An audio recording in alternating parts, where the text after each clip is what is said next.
Bapa di surga, terima kasih bahwa pagi ini kami kembali mendapatkan kesempatan dan kebebasan membaca, mendengar, mempelajari, merenungkan sebagian firman Tuhan. Kami sekali lagi mohon supaya Engkau hadir, memimpin, mengarahkan, memberkati penyampaian dan penerimaan firman-Mu. Tolong hamba dalam menyampaikan, berikan ya kekuatan jasmani, pikiran, suara, berikan pengurapan, berikan kata-kata supaya apapun yang disampaikan betul-betul adalah kebenaran dan betul-betul datang dari Tuhan sendiri, dan semua bisa disampaikan dengan baik, dengan benar, dan dengan sejelas-jelasnya. Dan biarlah semua dibungkus, dilengkapi dengan kuasa dan pekerjaan Roh-Mu, karena kami sadar tanpa itu semua akan sia-sia. Tolong kami semua dalam mendengar, berikan kami hati yang terbuka, konsentrasi terang, dan buat kami mengerti. Setelah kami mengerti, berikan ketundukan, dan buat supaya semua ini berguna bagi kami. Yang belum percaya supaya bisa percaya, yang sudah percaya supaya ditumbuhkan, didewasakan. Dan pada masa-masa yang akan datang, kalau kalian membutuhkan, supaya diingatkan akan bagian ini, dan kami bisa menggunakannya kapanpun kami membutuhkan. Kami sadar setan bekerja, tolong kuatkan semua kami, kuatkan dan jaga menghadapi godaannya, supaya jangan sampai kami dijatuhkan oleh godaannya. Juga listrik dan semua peralatan yang kami pakai, tolong Tuhan jaga sehingga semua berjalan baik dalam sepanjang khotbah, bahkan dalam sepanjang kebaktian. Terima kasih Bapa, dalam nama Yesus kami berdoa. Amin. Kita melanjutkan pembahasan seri kitab Kejadian, dan kita membahas Kejadian pasal 27 ayat 30 sampai dengan pasal 28 ayat 9. Pertama kita baca Kejadian 27-nya dulu ya, ayat 30 sampai dengan 46. Setelah Ishak selesai memberkati Yakub dan baru saja Yakub keluar meninggalkan Ishak ayahnya, pulanglah Esau kakaknya dari berburu. Ia juga menyediakan makanan yang enak, lalu membawanya kepada ayahnya. Katanya pada ayahnya, "Bapak, bangunlah dan makan daging buruan masakan anakmu, agar engkau memberkati aku." Tetapi kata Ishak ayahnya kepadanya, "Siapakah engkau ini?" Sahutnya, "Akulah anakmu, anak sulungmu Esau." Lalu terkejutlah Ishak dengan sangat, serta berkata, "Siapa gerangan dia yang memburu binatang itu dan yang telah membawanya kepadaku? Aku telah memakan semuanya sebelum engkau datang, dan telah memberkati dia, dan dia akan tetap orang yang diberkati." Sesudah Esau mendengar perkataan ayahnya itu, meraung-raunglah ia dengan sangat keras dalam kepedihan hatinya, serta berkata kepada ayahnya, "Berkatilah aku ini juga ya Bapak." Jawab ayahnya, "Adikmu telah datang dengan tipu daya dan telah merampas berkat yang untukmu itu." Kata Esau, "Bukankah tepat namanya Yakub, karena ia telah 2 kali menipu aku? Hak kesulunganku telah dirampasnya, dan sekarang dirampasnya pula berkat yang untukku." Lalu katanya, "Apakah Bapak tidak mempunyai berkat lain bagiku?" Lalu Ishak menjawab Esau, katanya, "Sesungguhnya telah kuangkat dia menjadi tuan atas engkau, dan segala saudaranya telah kuberikan kepadanya untuk menjadi hambanya, dan telah kubekali dia dengan gandum dan anggur. Maka kepadamu apalagi yang dapat kuperbuat ya anakku?" Kata Esau pada ayahnya, "Hanya berkat yang satu itukah ada padamu ya Bapak? Berkatilah aku ini juga ya Bapak." Dan dengan suara keras menangislah Esau. Lalu Ishak ayahnya menjawabnya, "Sesungguhnya tempat kediamanmu akan jauh dari tanah-tanah gemuk di bumi, dan jauh dari embun dari langit di atas. Engkau akan hidup dari pedangmu, dan engkau akan menjadi hamba adikmu. Tapi akan terjadi kelak apabila engkau berusaha sungguh-sungguh, maka engkau akan melemparkan kuk itu dari tengkukmu." Esau menaruh dendam kepada Yakub karena berkat yang telah diberikan oleh ayahnya kepadanya. Lalu ia berkata pada dirinya sendiri, "Hari-hari berkabung karena kematian ayahku itu tidak akan lama lagi. Pada waktu itulah Yakub adikku akan kubunuh." Ketika diberitahukan perkataan Esau anak sulungnya itu pada Ribka, maka disuruhnya lah memanggil Yakub anak bungsunya. Lalu berkata kepadanya, "Esau kakakmu bermaksud membalas dendam membunuh engkau. Jadi sekarang anakku, dengarkanlah perkataanku.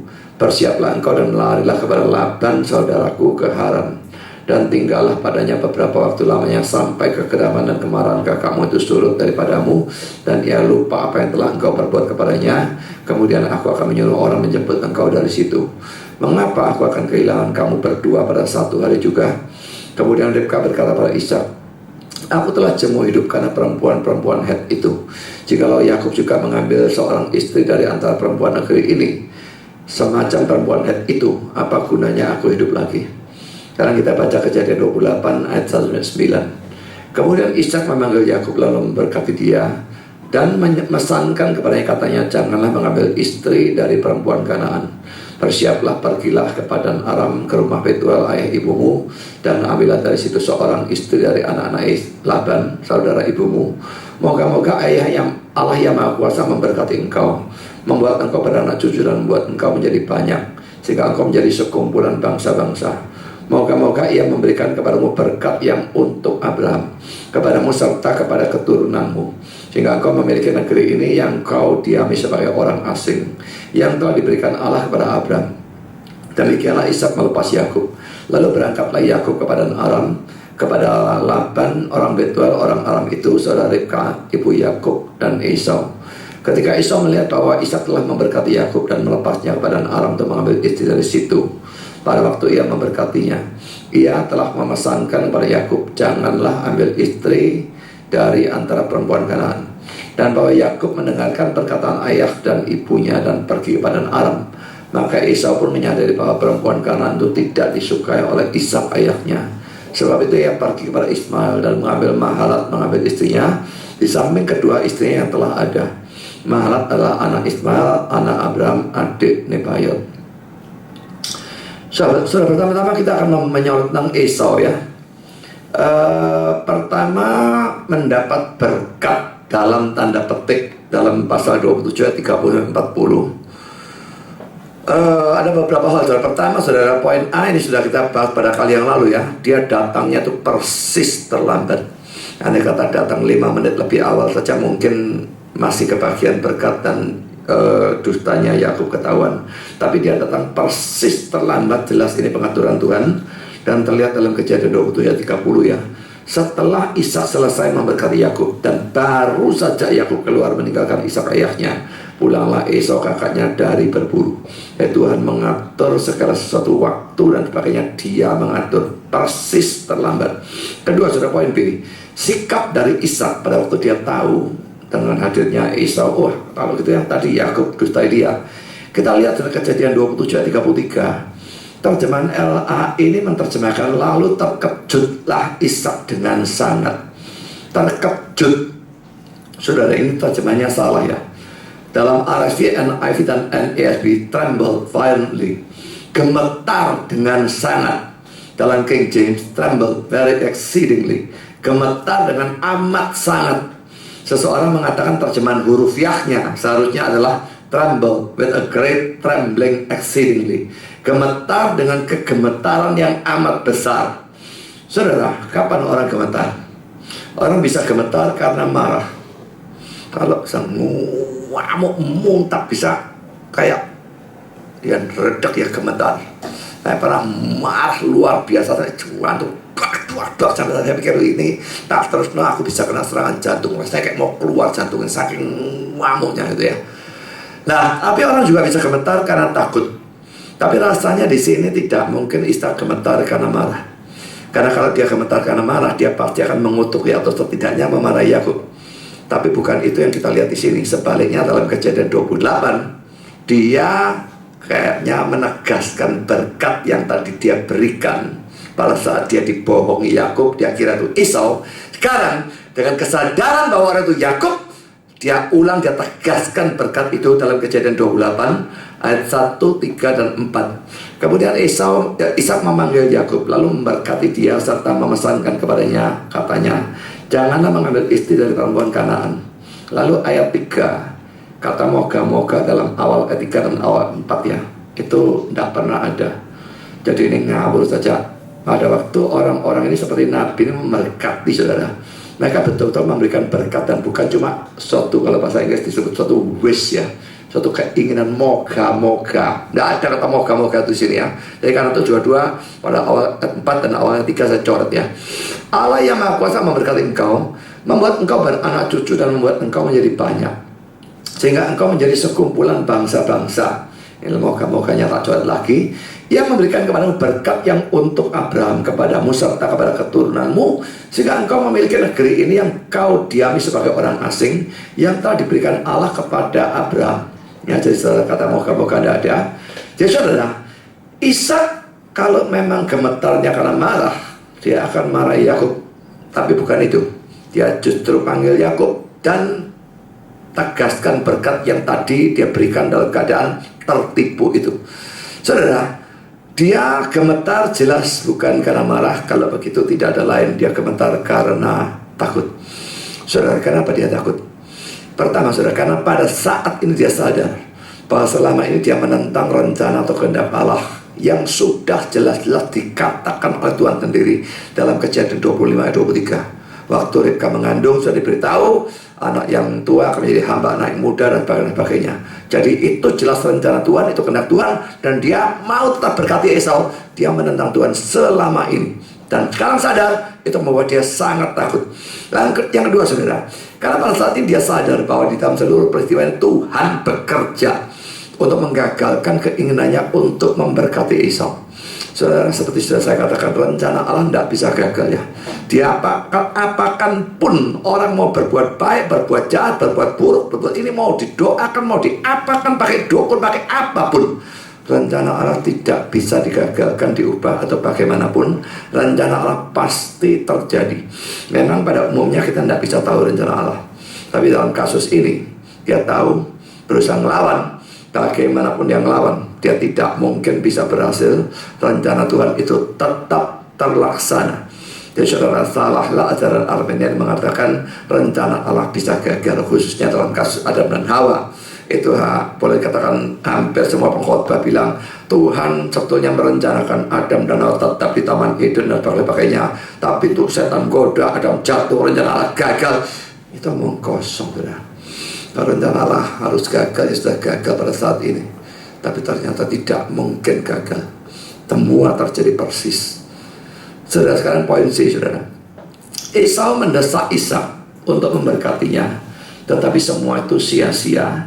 Dalam pasal 27 ayat 34 sampai dengan 38. Saudara, Esau tadinya meremehkan hal yang rohani, yaitu hak kesulungannya, dan rela menjualnya kepada Yakub untuk hanya sekedar roti dan masakan kacang merah. Sekarang dia nangis-nangis bagaimanapun dia tidak bisa mendapatkan berkat. Dan ini sesuai dengan Ibrani 12 ayat 16-17. Janganlah ada orang yang menjadi cabul atau yang mempunyai nafsu rendah seperti Esau, yang menjual hak kesulungannya untuk sepiring makanan. Sebab kamu tahu bahwa kemudian ketika ia hendak menerima berkat itu, ia ditolak. Sebab ia tidak beroleh kesempatan untuk memperbaiki kesalahannya, sekalipun ia mencarinya dengan mencucurkan air mata. Saudara, Esau sudah bertindak bodoh sekali. Antara hal rohani, berkat kesulungan ini saya pikir mencakup semua sebetulnya, tapi ini dia remehkan sekali. Dia jual hanya untuk sepiring makanan roti, masakan kacang merah. Apa sih itu? Hal duniawi lebih dia pentingkan, hal rohani dia remehkan. Pada waktu sekarang dia berusaha mendapatkan hal rohani itu, dia tidak bisa mendapatkan, tidak betul, dia nangis bagaimanapun. Saudara, ini mengajar kita untuk tidak meremehkan berkat rohani apapun pada saat kita bisa mendapatkannya. Kalau kita meremehkan dan membuang kesempatan untuk terima berkat rohani, nanti suatu hari kita sadar betapa pentingnya itu. Kita menginginkan, kita membutuhkan, kita cari bagaimanapun, kita tidak akan bisa mendapatkannya. Saudara, apakah firman Tuhan bukan termasuk berkat rohani? Jelas ya. Sekarang mumpung kesempatan itu masih ada bagi saudara, firman Tuhan ada di tempat ini, baik kebaktian maupun PA atau GSM, saudara gunakanlah dengan sebaik-baiknya. Kalau saudara mengabaikan firman Tuhan demi pekerjaan atau uang atau karir atau apa saja saudara, maka saudara nanti pada saat saudara menginginkan, sadar, wah penting sekali, kepingin, saudara bisa dapat. Dan berkat rohani yang lain juga berlaku. Jangan begitu menekankan hal-hal duniawi sampai berkat rohani buang saja, pokoknya hal duniawi. Hal duniawi bisa berguna berapa lama? Hanya untuk masa hidup kita yang tidak terlalu lama ini. Dan itu hanya kesenangan lahiriah, semu, Untuk apa hal-hal yang semacam demikian? Kita butuh hal itu tentu saja, tapi tetap saudara ada tempatnya. Kita mengusahakan hal-hal duniawi, jangan sampai menggeser, mengalahkan hal-hal yang sifatnya rohani. Coba kita lihat Amsal 23:23. Belilah kebenaran dan jangan menjualnya. Demikian juga dengan hikmat, didikan, dan pengertian. Saudara, kebenaran, hikmat, dan sebagainya jelas ini mengarah kepada firman Tuhan ya. Dia suruh beli. Jadi ada yang kita korbankan. Kadang-kadang betul-betul dalam bentuk uang ya.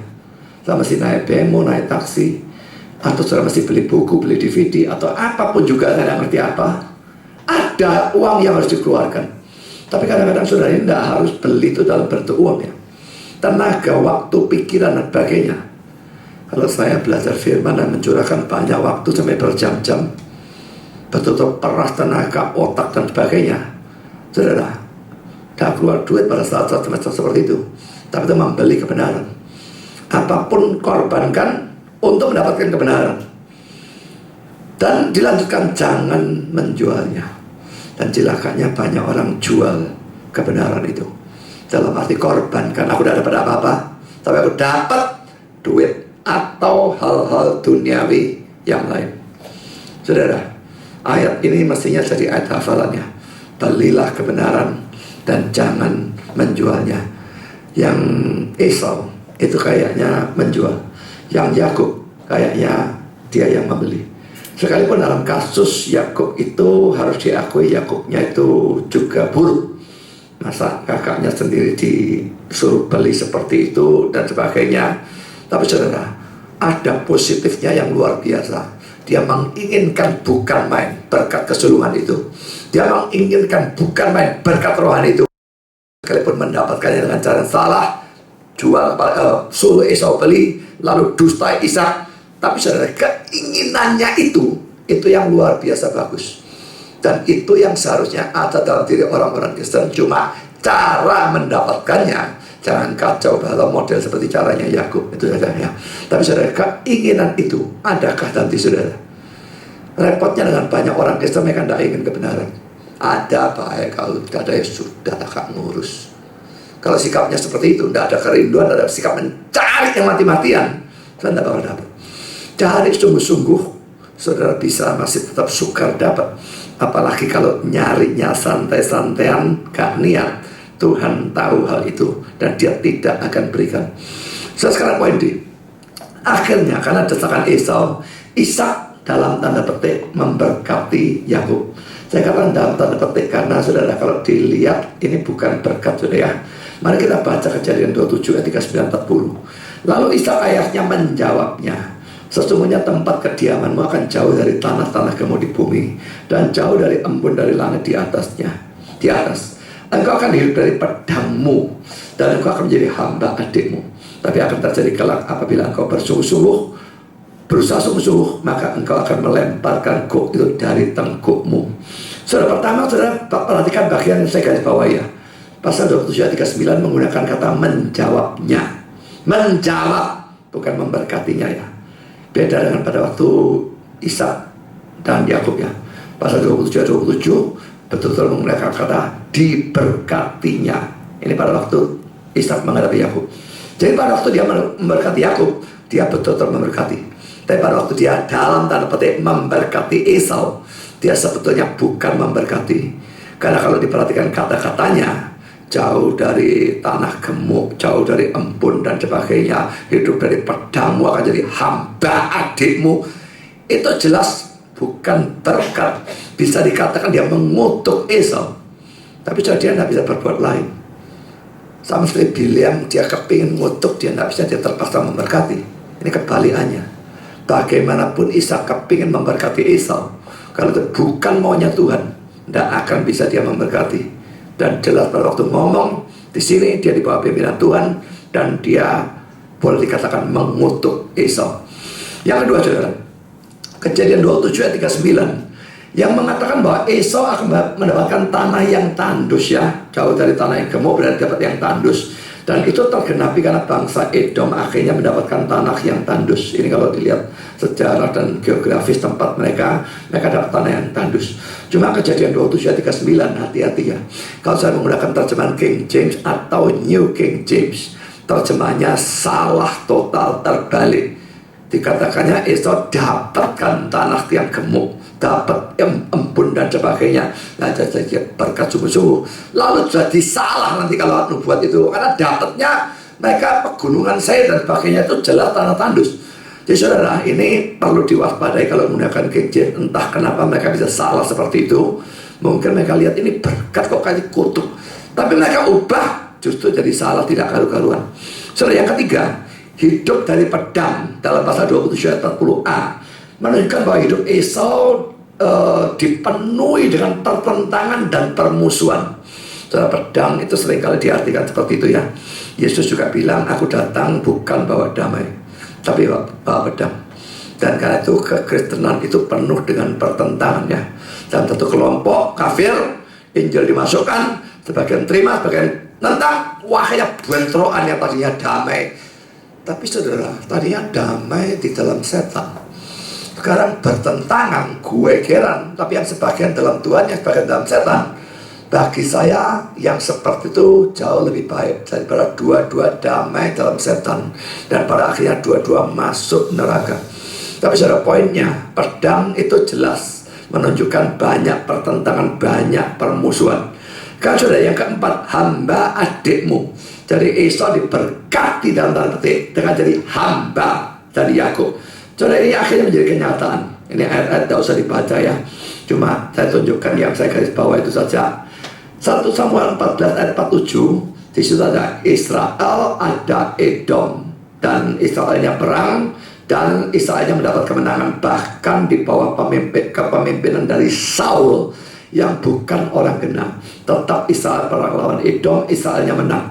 Lalu dalam 2 Samuel 8 ayat yang ke-14, lagi-lagi saudara, Edom muncul, dan kata-kata khususnya dikatakan seluruh Edom diperbudak oleh Daud. Jadi ini betul-betul diperbudak ya. 1 Raja 11 ayat 16 juga seluruh Israel itu di bawah kepemimpinan dari ya jenderalnya Daud ya, namanya Yoab ya. Gempur Edom, lenyapkan semua laki-laki di Edom. Jadi Edomnya laki-laki kalah. 2 Raja 14 ayat 7 sampai dengan ayat 10, laki-laki dikatakan ia mengalahkan Edom. Lalu ayat 10, engkau telah mengalahkan Edom. Lalu 2 Tawarikh 20 ayat 22 sampai dengan 25. Kalau saudara mau jelas dengan teks ini, saudara baca di rumah mulai ayat 1 ya, maka saudara akan menjadi bisa melihat semuanya dengan jelas. Ini ada suatu perang, dan Edomnya ikut, Edomnya dikalahkan. Laki-laki Israelnya selalu menang ya, melawan Edom selalu menang. Dan ini menunjukkan bahwa nubuat dari Tuhan itu menjadi kenyataan. Dan ini sesuatu yang sangat menonjol dalam Alkitab ya. Alkitab kita penuh dengan nubuat dan semuanya tergenapi. Alkitab atau kitab sucinya agama lain, yang mana yang ada nubuatnya saudara, dan tergenapi bagaimana. Saudara, sekarang poin kelima, Kejadian 27 ayat 40b adalah ayat yang sukar, karena kelihatannya ayat ini tidak pernah jadi kenyataan. Apakah memang tidak pernah jadi kenyataan? Saya tergantung bagaimana kita menafsirkannya. Mari kita baca Kejadian 27 ayat 40b. Tetapi akan terjadi kelak, apabila engkau berusaha sungguh-sungguh, maka engkau akan melemparkan kuk itu dari tengkukmu. Saudara, ini katanya orang tidak jadi kenyataan karena Edom tidak pernah melemparkan kuk itu. Terus di bawah ada macam-macam penafsiran. Pertama, ada yang menafsirkan ini ditambahkan oleh Ishak sendiri, dan ini bukan dari Tuhan ya, supaya Esau tidak terlalu tertekan, ditambahkan kata-kata itu. Tapi saya tidak setuju dengan ini. Jelas waktu mengatakan kata-kata itu, dia di bawah pimpinan Tuhan, tidak mungkin dia ubah, tambah atau kurangi atau apapun. Itu tidak memungkinkan. Kedua saudara, ini memang datang dari Tuhan, tetapi tidak tergenapi karena memang ini suatu janji bersyarat.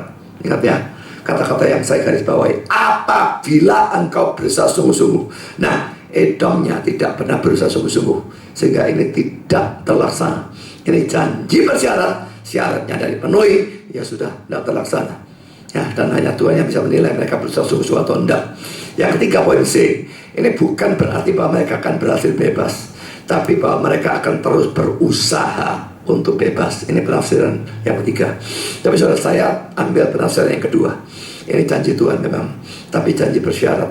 Syaratnya mereka tidak memenuhi, dan karena itu tidak terlaksana janjinya. Saudara, sama dalam kitab suci ada janji yang bersyarat, ada yang tidak bersyarat. Kalau janji tidak bersyarat, maka ya sudah, apapun yang terjadi itu mesti terjadi. Tapi kalau janji itu janji bersyarat, misalnya percaya Yesus dapat hidup kekal, syaratnya percaya Yesus. Sudah percaya Yesus mengharapkan janji itu digenapi, itu omong kosong, tidak mungkin, saudara. Ya, lalu carilah dahulu kerajaan Allah dan kebenarannya, maka semuanya akan ditambahkan. Tuhan janji akan penuhi kebutuhan pokok kita setidaknya. Tapi syaratnya cari dahulu kerajaan Allah dan kebenarannya.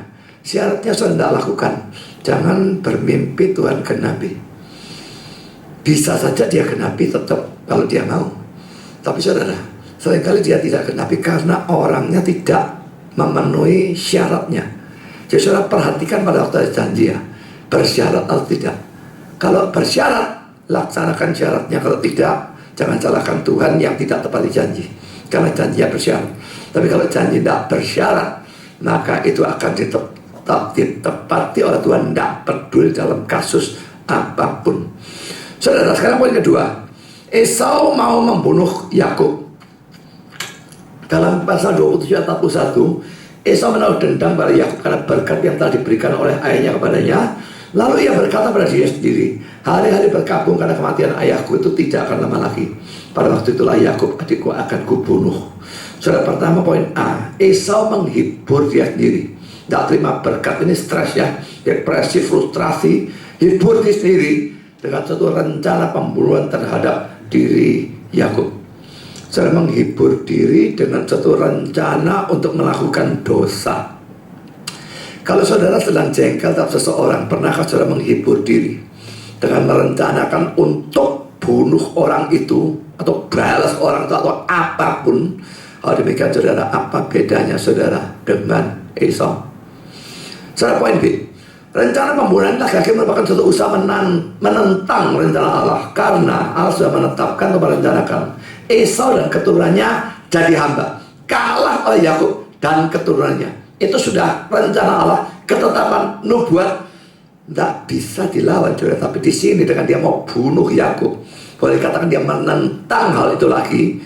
Saudara, jadi kalau Ishak menjadi takut dan bertobat setelah dia sadar bahwa selama ini dia menentang rencana Allah, maka Esau tetap mengeratkan hatinya untuk melawan rencana Allah itu, dan sekarang dia mau bunuh Yakub.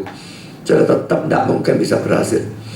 Sekarang poin C, ia tidak membunuh Yakub saat itu karena Ishak masih hidup.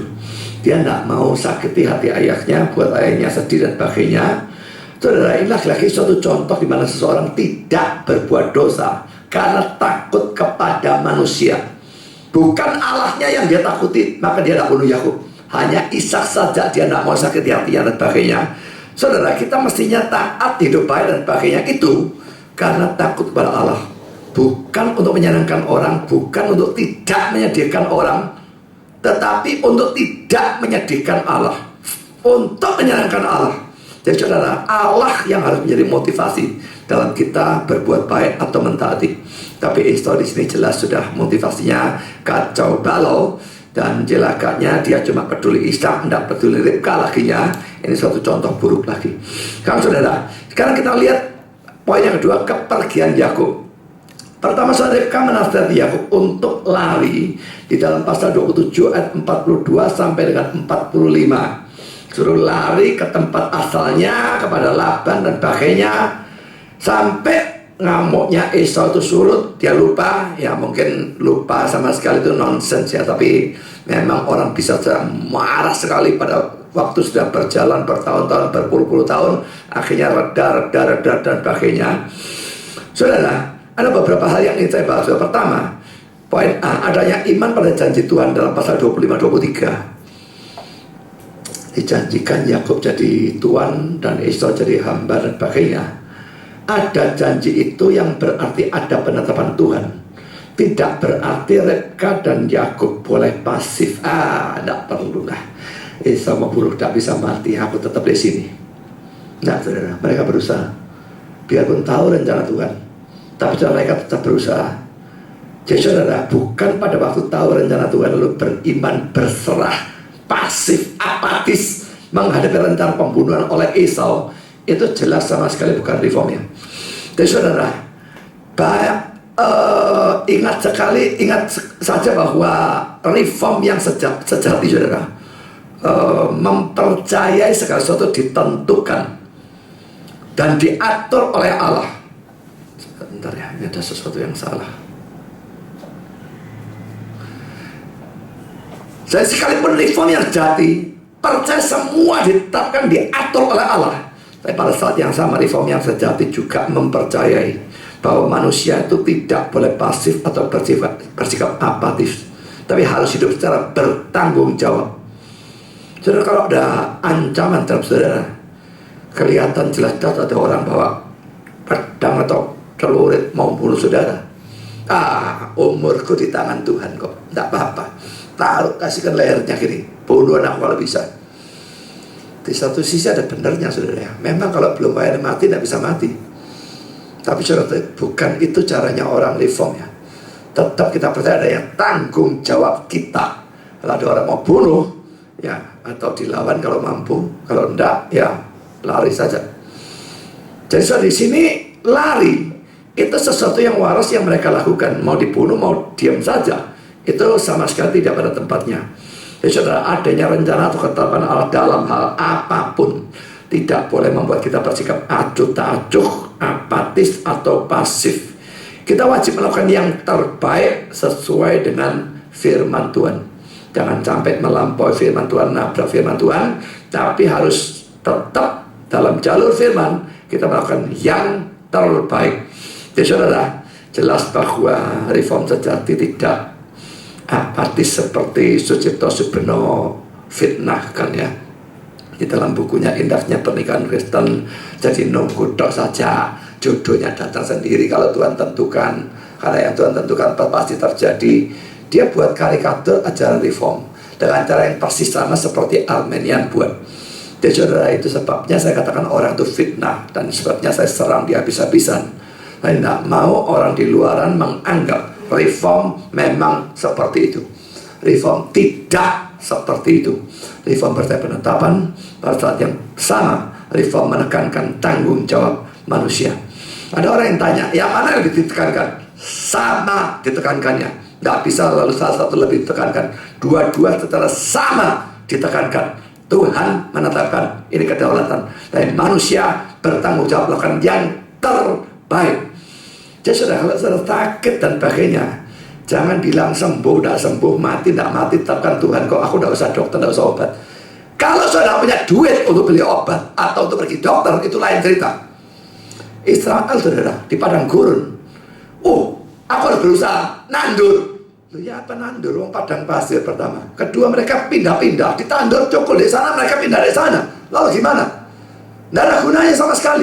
Nah, dalam hal seperti itu boleh ya, dan harus berserah kepada Tuhan. Tuhan yang kasih aku makan. Tapi secara dalam hal-hal di kasus lain, tidak bisa yang semacam demikian. Jadi saudara, kita punya tanggung jawab dan harus kita laksanakan. Ya, dalam kesehatan dan sebagainya, saya tekankan bolak-balik ya, makanan dijaga, olahraga dan sebagainya. Dulu saya kalau makan juga ngawur, tabrak saja. Ya, ada apa-apa sih, nom. Mestunya gini, makan ditabrak saja, biarpun saya olahraga. Itu bisa mati ya, bisa saja. Bahkan dijaga bagaimanapun, kalau memang mau mati juga bisa kok. Yang jaga saja bisa mati, dan yang tidak jaga. Jadi saudara, tapi tetap tanggung jawab kita. Kalau kita sudah jaga dan mati, lah lihat tambuh jalan. Percuma kok. Loh ya, bukan percuma saudara. Setidaknya kita sudah taati dia. Ya, itu bagusnya. Rencana Tuhan tetap terlaksana, tapi setidaknya kita mentaati dia. Dalam Injil orang juga, reprobate. Tahu dari mana reprobate? Nah, kita Injil sampai mati tidak mau bertobat. Nah, reprobate. Setidaknya kita sudah mentaati Tuhan, dan itu berguna. Ya, jadi saudara, Jangan karena ada ketetapan Tuhan lalu tidak melaksanakan tanggung jawab saudara. Itu jelas adalah sesuatu yang salah. Karena poin B saudara, ayat 45b dia mengatakan, mengapa aku mesti kehilangan kamu berdua pada satu hari? Loh, kenapa kalau Ribka bilang begitu? Karena saudara, kalau Esau bunuh Yakub, maka sesuai dengan kata-kata Tuhan kepada Nuh setelah banjir selesai dan sebagainya, itu dalam Kejadian 9 ayat 5 dan 6, dia juga harus dihukum mati. Dia bunuh orang, dia harus dihukum mati. Dan kalau itu terjadi, Ribka kehilangan kedua anaknya.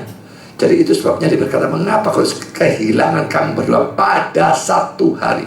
Nah, jadi itu alasannya. Karena poin kedua saudara, Ribka berbicara dengan Ishak dalam pasal 27 ayat 46. Kemudian Ribka berkata pada Ishak, aku telah jemu hidup karena perempuan-perempuan Het itu. Jika Yakub juga mengambil seorang istri dari antara perempuan negeri ini, semacam perempuan Het itu, apa gunanya aku hidup lagi? Saudara, poin A, Ribka ingin supaya Ishak melepaskan Yakub untuk bisa pergi ke Haran. Tapi Ribka tidak mau cerita tentang rencana pembunuhan Esau terhadap Yakub kepada Ishak. Dia yang dengar, Ishaknya tidak diceritai, karena itu pasti akan menyakiti hati Ishak. Dan kedua, kalau Ishak menegur Esau, hei, kenapa mau bunuh adikmu? Wah, ini bahaya saudara. Kalau rencananya terbuka terhadap Ishak lalu ditegur, bisa-bisa Esau-nya jadi kalat dan langsung bunuh Yakub. Wis, tak boleh, bapakku tahu, bunuh saja sekarang.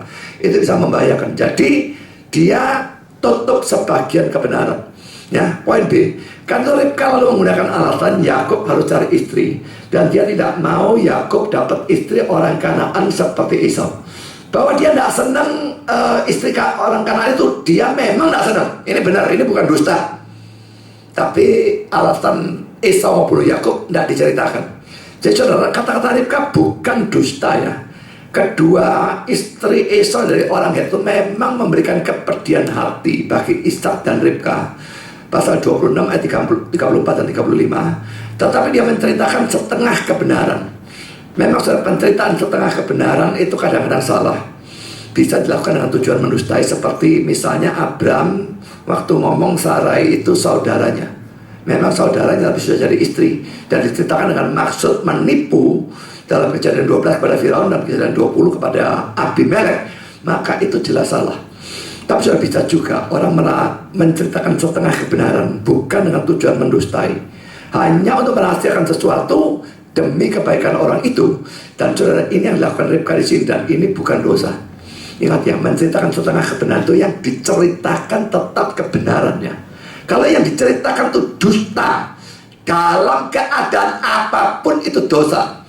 Tapi kalau yang diceritakan kebenaran cuma sebagian dirahasiakan, itu tidak ada masalah saudara. Dalam kasus tertentu, ya saya katakan kalau setengah kebenaran, kasus tertentu itu benar, kasus tertentu itu salah. Dari sini kita bisa belajar ya, bahwa jujur atau terbuka 100% tidak selalu merupakan hal yang terbaik, paling bijaksana, dan paling benar. Jadi ingat ya, jangan jujur yang kebablasan, yang lalu ngomong hal-hal yang tidak perlu diomongkan, yang cuma merusak diri saudara, merusak kekristenan dan sebagainya. Tapi bagaimanapun kalau saudara mau menceritakan setengah kebenaran, pikir dulu. Ini termasuk penceritaan setengah kebenaran yang berdosa atau yang tidak berdosa.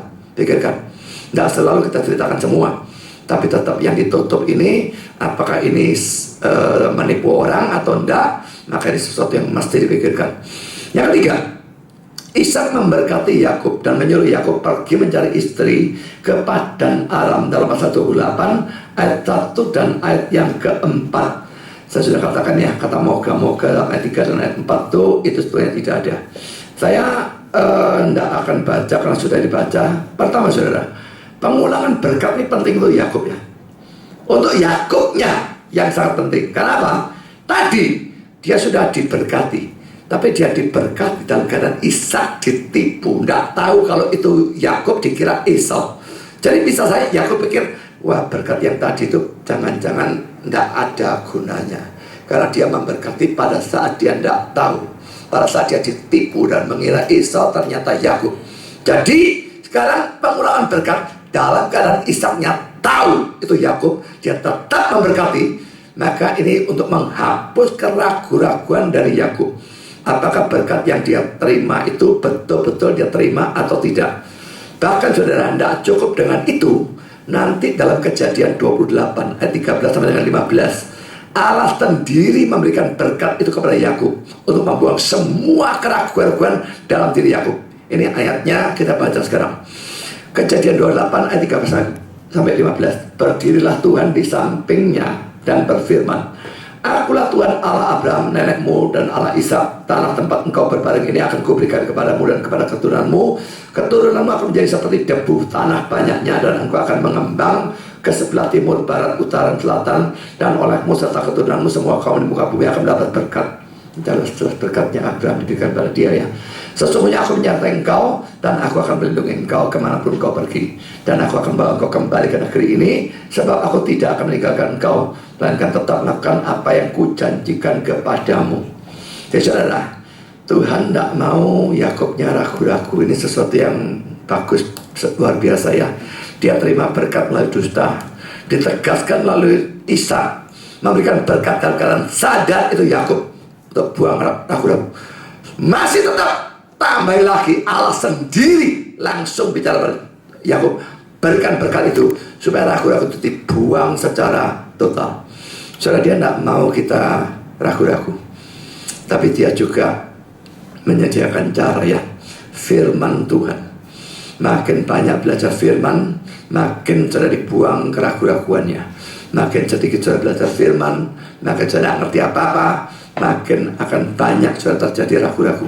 Karena poin B, Kanaan dijanjikan kepada Yakub, tapi pada saat itu Yakub justru harus meninggalkan Kanaan. Aneh ya, janjinya ini tanah untuk engkau, untuk keturunanmu. Saat itu dia harus lari karena takut membunuh Esau. Saudara, hal seperti ini banyak terjadi ya, antara janji Tuhan atau firman Tuhan dan kenyataan atau fakta. Kadang-kadang kelihatannya kontradiksi. Nah, pada saat yang semacam demikian saudara, kita mesti belajar berjalan dengan iman dan bukan dengan penglihatan. Dalam 2 Korintus 5:7, sebab hidup kami adalah hidup karena percaya, bukan karena melihat. Ini terjemahnya sama sekali kacau dan tidak jelas ya. Dalam terjemahan King James, for we walk by faith, not by sight. Karena kami atau kita berjalan dengan iman, bukan dengan penglihatan. Jadi saudara, setiap kali janji atau firman Tuhan kelihatan tidak cocok dengan kehidupan saudara, maka pertanyaan periksa ya, syaratnya ada enggak? Syaratnya tidak dipenuhi, lain cerita.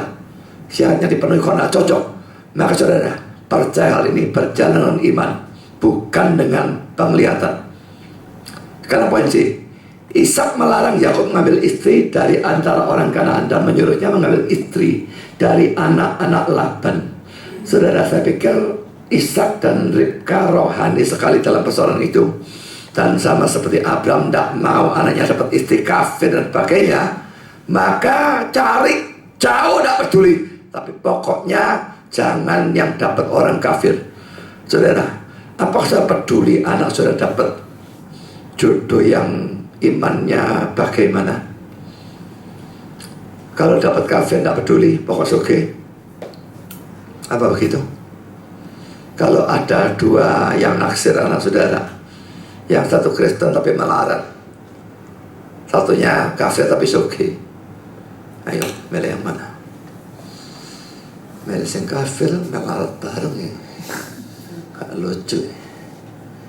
Milih yang oke, kebanyakan orang Kristen milih oke, kafir gak apa-apa lah. Diinjili kok lah bertobat. Nek bertobat, nek enggak, siapa yang jamin dia bertobat? Bahkan kalau Kristen sungguh-sungguh atau Kristen yang tidak sungguh-sungguh, dipikirkan apa enggak? Biasanya pokoknya saya suki, pokoknya Kristen, seakan-akan sudah nurut. Saudara, pasangan yang tidak cocok itu dalam 2 Korintus pasal 14 itu adalah antara orang beriman dan orang tidak beriman. Bukan urusan Kristen, agama atau apapun. Beriman dengan tidak beriman, itu yang tidak cocok saudara. Jadi saudara, mesti memastikan memang kita tidak bisa memaksakan jodoh anak kita. Apalagi anaknya sudah dewasa, dia punya hak asasi dia menentukan jodohnya. Tapi kita wajib mengarahkan, mendesak tapi tidak bisa memaksa.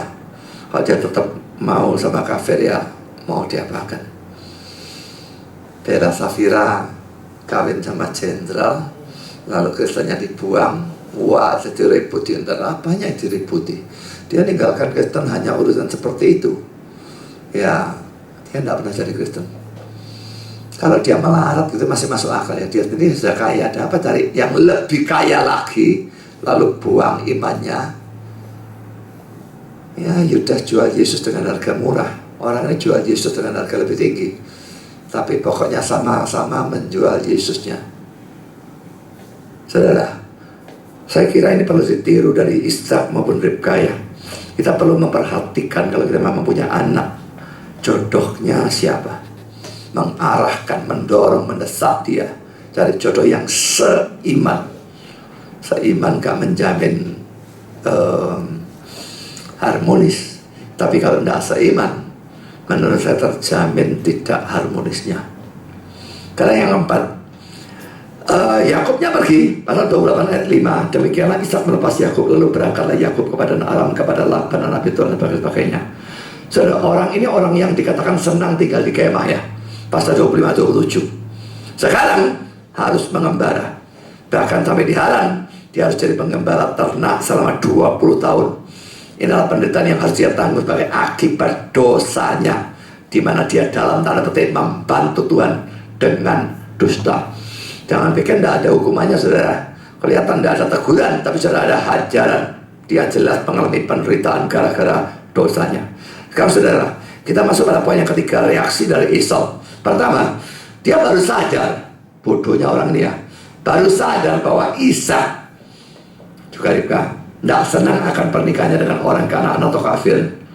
Dan pasal 28 ayat 6-8, ketika Esau melihat bahwa Ishak telah memberkati Yakub dan melepasnya pada Aram dan sebagainya. Ayat 7, bahwa Yakub mendengarkan dan sebagainya. Ayat 8, maka Esau pun menyadari bahwa perempuan Kanaan tidak disukai oleh Ishak ayahnya. Sudah beberapa hal yang kita pelajari ya. Pertama, Esau tidak peduli ibunya ya. Dua-dua sedih, dia cuma peduli ayahnya. Jadi ini cilakanya keluarga di mana bapaknya cinta yang satu, mamanya cinta yang lain. Maka terjadi hal-hal semacam demikian. Kalau saudara dalam keluarga saudara, kalaupun perasaan ini tidak bisa dikontrol ya, dan saudara memang lebih cinta anak yang satu daripada yang lain, setidaknya kalau itu terjadi dan saudara tidak bisa ubah perasaan itu, maka di luar jangan ditunjukkan sedikit pun. Karena kalau saya tunjukkan, maka ini akan berakibat sangat buruk bagi kedua anak.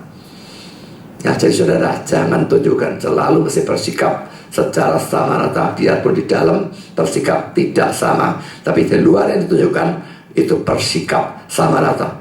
Nah saudara, Ribka senang Yakub, Ishak senang Esau, membuat Esau tidak peduli sikap hati Ribka terhadap pernikahannya dengan perempuan Kanaan. Dia cuma peduli sikap Ishak terhadap hal itu. Dan ini jelas memang tidak pada tempatnya, tapi tetap ini juga disebabkan kesalahan Ishak dan Ribkanya. Poin B, Esau adalah orang yang bodoh sekali ya secara rohani. Dia pasti tahu cerita tentang Abraham yang kirimkan hambanya ke Haran cari jodoh untuk Ishak. Karena Abraham tidak mau Ishak menikah dengan orang Kanaan. Bagaimana mungkin dia tidak tahu bahwa Ishak tidak senang kalau dia menikah dengan orang Kanaan yang kafir, yang oleh Tuhan akan dihancurkan. Bagaimana dia bisa tidak tahu? Tapi dia kawin ini 2 orang. Itu tidak masuk akal rasanya. Tapi inilah orang bodoh atau sengaja atau bagaimana saya tidak ngerti.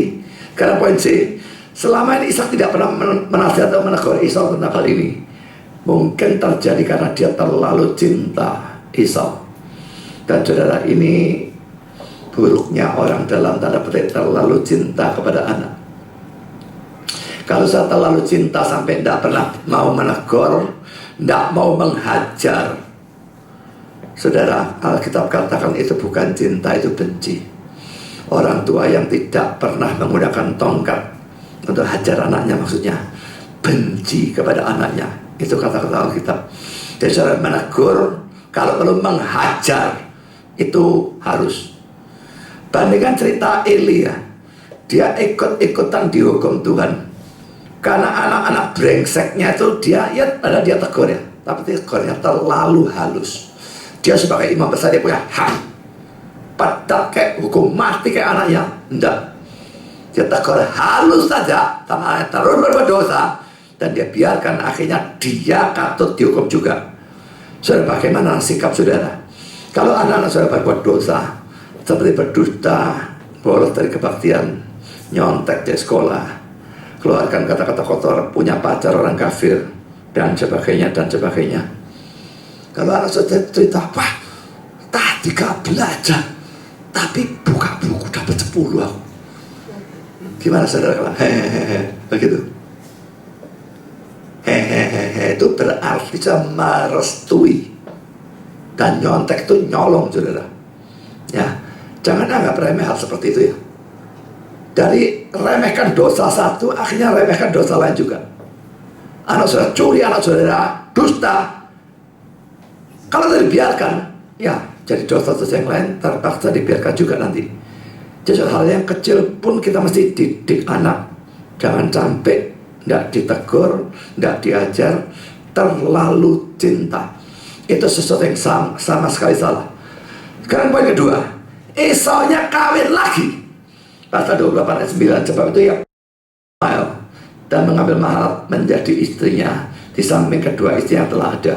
Mahalat adalah anak Ismail, anak Abraham, adik Nebayot. Saudara, pertama poin A kepada Ismail. Kok bisa dia pergi pada Ismail? Bagaimana saudara? Ada dua teori tentang usia Ishak pada saat ini ya. Ada yang mengatakan bahwa dia berusia 137, ini sudah saya hitung-hitung pada kali yang lalu ya. Dan ada yang mengatakan bahwa dia berusia 117. Saya tidak tahu yang 117 ini dihitung bagaimana, karena kalau perhitungan mestinya 137.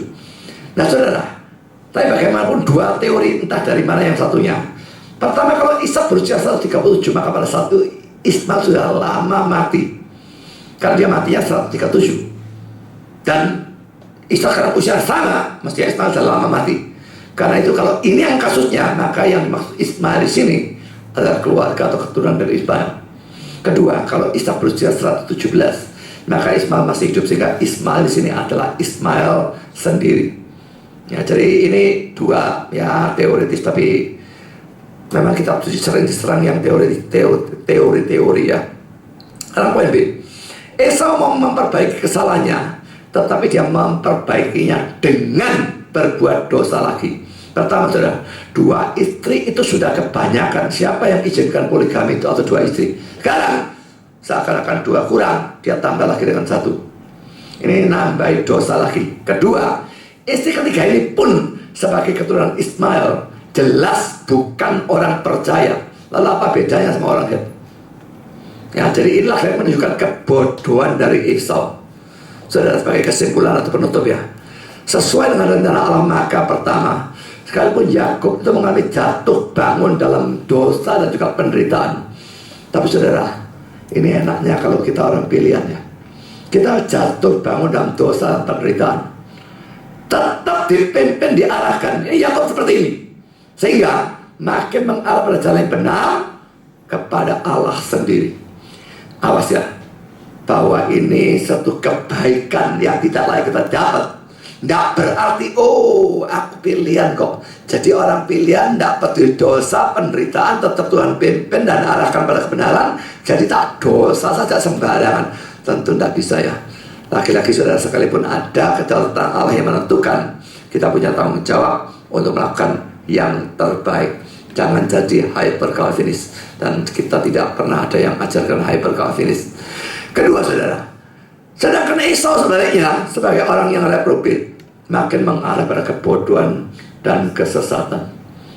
Saudara, kita memang tidak bisa tahu reprobate-nya kecuali dia mati tanpa Kristus. Tapi kalau pilihan, kalau kita percaya Kristus sungguh-sungguh, dan kita yakin iman itu benar dan memang benar, maka kita bisa tahu kita orang pilihan. Karena kalau bukan pilihan, tidak bisa percaya. Nah sekarang kalau saudara orang pilihan, saudara bisa saja jatuh bangun dalam dosa. Bukan bisa saja, pasti saudara. Siapa kita yang tidak jatuh bangun dalam dosa? Yang mana? Tidak mungkin. Kita jatuh bangun dalam dosa banyak sekali.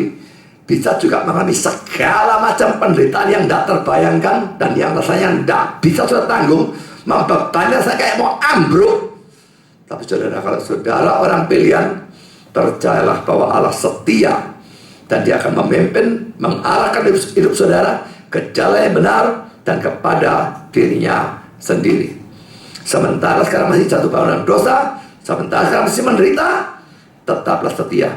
Percaya Dia, ikut Dia, bersyukur dan pujilah Dia, karena Dia sudah pilih saudara yang sebetulnya tidak layak untuk dipilih. Tuhan memberkati saudara. Amin. Mari kita berdoa.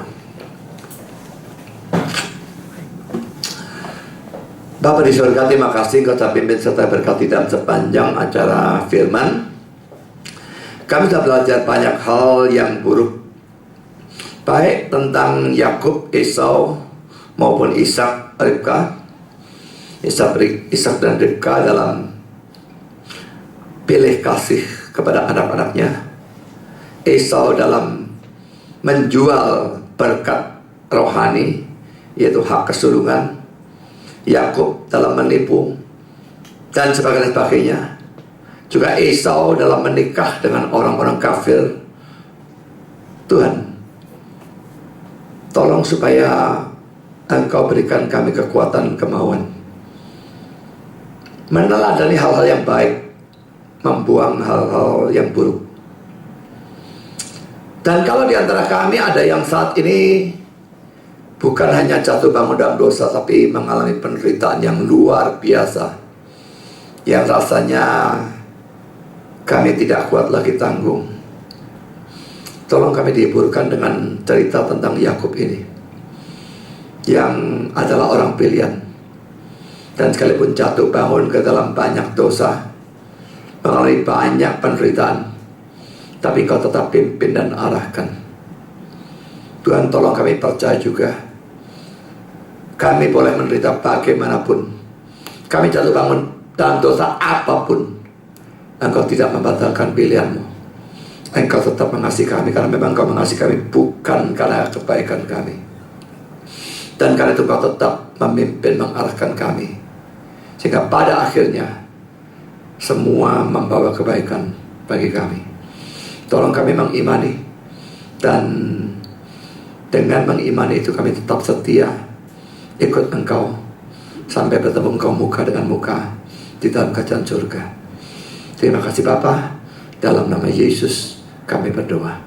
Amin.